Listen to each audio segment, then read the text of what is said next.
미국에서 산지 꽤 됐어요. 처음엔 모든 게 낯설었는데 이제는 많은 게 자연스러워졌죠. 영어로 농담도 하고 드라이브 스루에서 주문하는 것도 익숙해지고 팁 계산도 이제 자동으로 되고 어느 순간부터는 여기가 그냥 저의 일상이 되었습니다.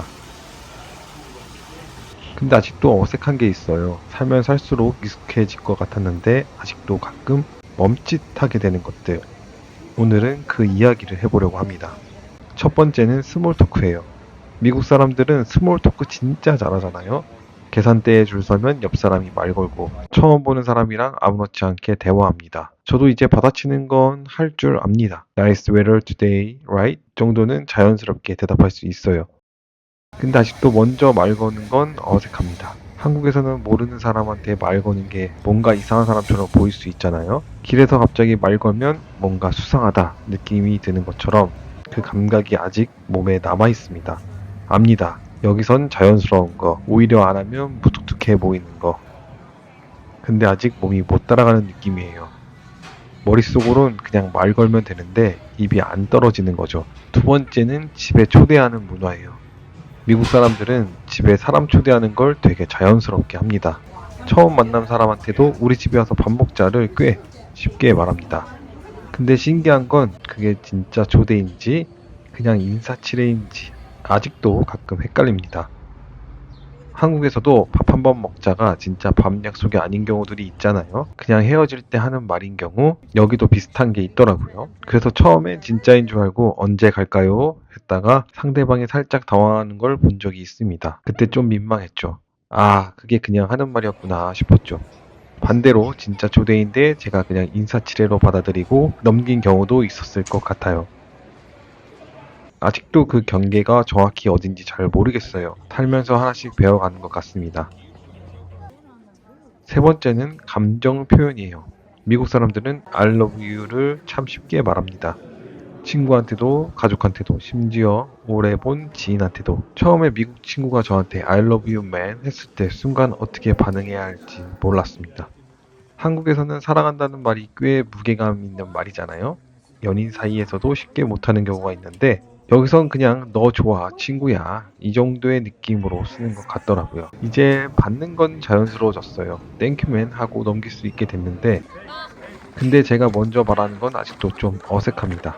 입에서 잘 안 나와요 솔직히. 억지로 해보려고 해도 뭔가 오글거리는 느낌이 드는 거죠. 한국식 정서가 아직 저에게 남아있는 거겠죠? 정말 감정을 말로 표현하는 게 아직 낯선 겁니다. 네 번째는 칭찬 문화예요. 미국 사람들은 칭찬을 정말 아낌없이 합니다.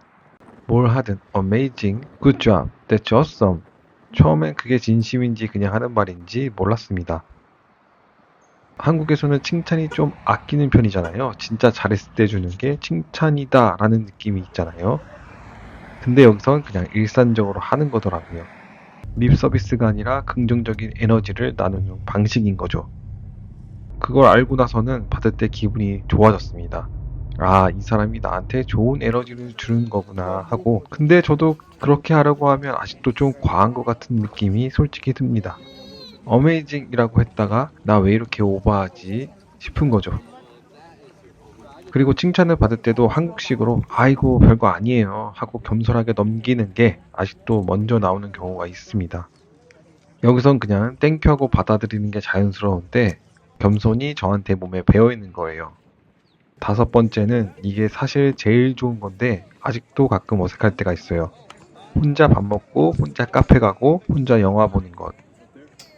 여기선 완전히 자연스러운 거잖아요. 아무도 쳐다보지 않아요. 오히려 각자 자기 시간을 즐기는 게 당연한 문화입니다. 그런데 가끔 혼자 밥 먹다가 한국에서 느꼈던 그 시선이 생각날 때가 있어요. 실제로 아무도 안 보는데 혼자 괜히 폰 들여다보고 있는 제 모습을 발견할 때가 있습니다. 누가 보는 것도 아닌데 혼자 밥 먹는 게 어색한 것처럼 행동하고 있는 거예요. 몸에 밴 게 쉽게 안 없어지는 것 같습니다. 머리로는 아는데 몸이 아직 기억하는 거죠. 그래도 예전보다는 많이 편해졌습니다. 혼자 앉아서 그냥 창밖 보면서 밥 먹을 수 있게 되었으니까요. 그게 저한테는 꽤 큰 변화입니다. 여섯 번째는 직접적인 표현이에요. 미국 사람들은 싫으면 싫다고 안 되면 안 된다고 꽤 직접적으로 말합니다. 한국에서는 거절을 돌려서 하는 경우가 많잖아요. 한번 생각해 볼게요. 그러니까 사실은 안 하겠다라는 말인 경우처럼 여기서 그냥 No, I can't do that 이에요. 근데 그게 차갑게 느껴지지 않아요. 그냥 명확한 거죠. 저도 이제 받는 건 괜찮아졌어요. 거절당했을 때 기분 나쁜 게 아니라 그냥 안 되는 거구나 하고 넘길 수 있게 됐어요. 근데 제가 거절할 때는 아직 말이 길어져요. 그게 좀 어려울 것 같고 상황이 이래서 미안한데 이렇게 되는 거죠. 그냥 I can 하면 되는데 괜히 설명을 길게 붙이는 거예요. 상대방 기분이 나쁠까봐 걱정을 하는 거죠. 근데 그게 한국식 배려인 것 같기도 하고 아니면 그냥 눈치인 것 같기도 하고 아직도 그 경계를 저는 찾아가고 있는 중이에요. 미국 산지 꽤 됐는데 아직도 이런 것들이 남아 있습니다. 완전히 적응했다고 생각했는데 가끔 이런 순간에 멈칫하게 되더라고요. 근데 그건 나쁜 건 아닌 것 같아요. 그 어색함이 내가 어디서 왔는지 잊지 않게 해주는 것 같기도 하거든요. 한국 사람으로 자란 내가 미국에서 살아가는 것, 그 두 가지가 섞여 있는 게 지금의 바로 저인 것 같아요. 완전히 미국 사람도 아니고 완전히 한국 사람도 아닌 그 사이 어딘가에 있는 저. 그게 가끔은 어색하지만 가끔은 그게 나만의 색깔인 것 같기도 해요. 오늘도 영상 봐주셔서 감사하고요. 다음에 또 뵙겠습니다. 안녕.